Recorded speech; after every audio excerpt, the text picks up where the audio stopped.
The Fiat EcoBasic concept was styled under the same stewardship as the infamous Fiat Multipla, and so may be considered to be a bold, exciting shape or a boneheaded, ugly design, depending upon which side of the fence you're on.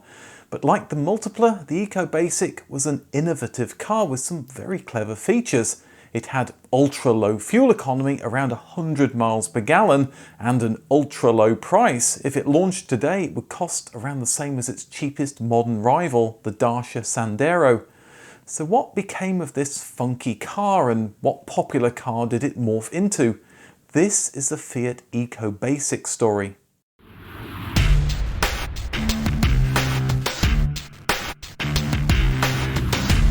The Multipla was a reaction to Renault's successful Megane Scenic, with a new style instigated by Roberto Giolito, so it was natural that Fiat's concept for an entry-level car would continue to push new boundaries.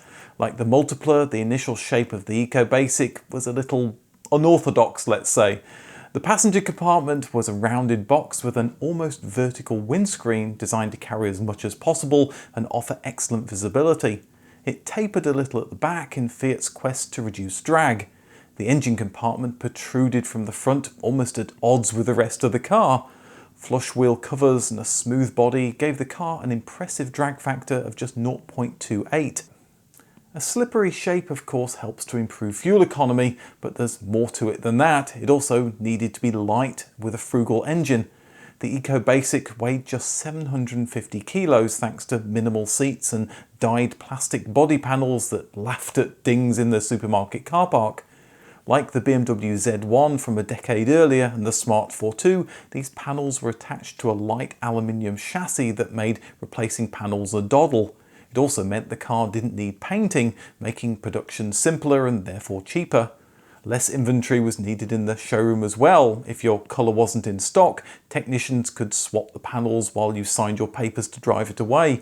If you got bored of the colour in a few months' time, it could be changed again in a jiffy. And if you wanted to add an extra rear door, that could also be added by swapping out a rear body panel.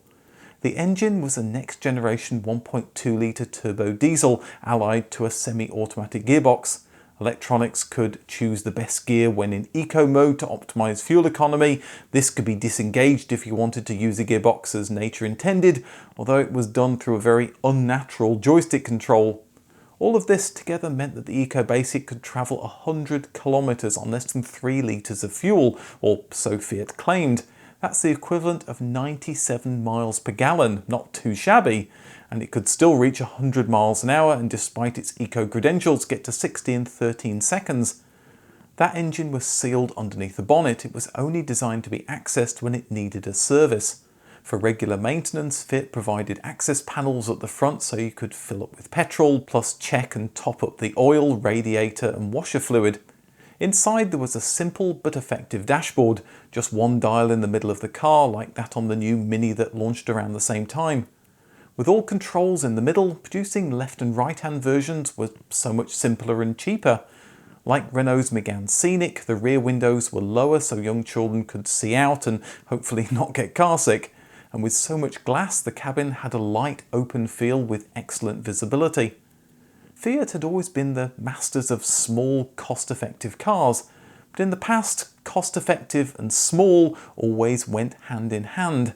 With the EcoBasic, drivers could have their cake and eat it too. Rear passengers finally had room to breathe, and taking lessons from the Multipla, it was practical with innovative folding seats that gave bags of cargo space. And what's more, Fiat said you could have all of this for just €5,000 thanks to less parts and simplified production.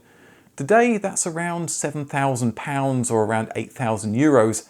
So if you like the EcoBasic's looks, this seemed like your perfect car. In 1998 it was just a sketch on the paper, but by the end of 1999 it was being shown to the press and the public got to see it at the 2000 Geneva Motor Show. Although it was called the EcoBasic, the Italian newspaper La Repubblica guessed at the real intention of this show car, that it would replace the 20-year-old Fiat Panda. Both cars were, after all, about the same length, with the same minimalist dashboard. Well, this might be the rebirth of the Fiat Panda, but those funky looks would have to go.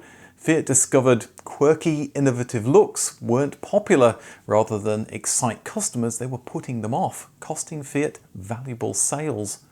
It was back to the drawing board for the EcoBasic shape then, which would be given a helping hand by the Bertone styling house. Their first effort was the Simba concept in 2002 that looked like it was all ready for a trip to Africa. But strip away those off-roading bits and you ended up with a car that was a lot more conventional than the quirky EcoBasic. It was just a small step from the Simba to Fiat's second generation Panda in 2003, based on the same platform as the EcoBasic. And a 4x4 Panda would appear with a Simba off-roading look in 2006. But although the Panda and EcoBasic shared the same platform, many of the innovative features had disappeared. The EcoBasic had plastic body panels, the Panda had a conventional metal body. Rather than easy to access fluids and a sealed bonnet, the Panda went for a standard setup. And convention was the Panda's watchword: no low rear windows, standard folding rear seats, and a regular old manual gearbox instead of the EcoBasic's joystick controlled semi-automatic.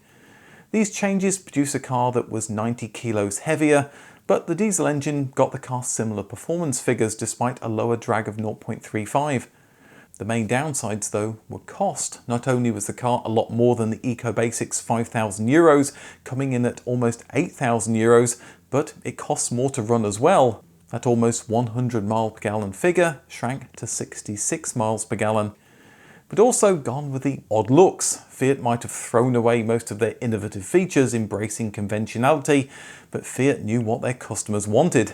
The Panda was a hit, selling around 250,000 cars every year for the next 8 years.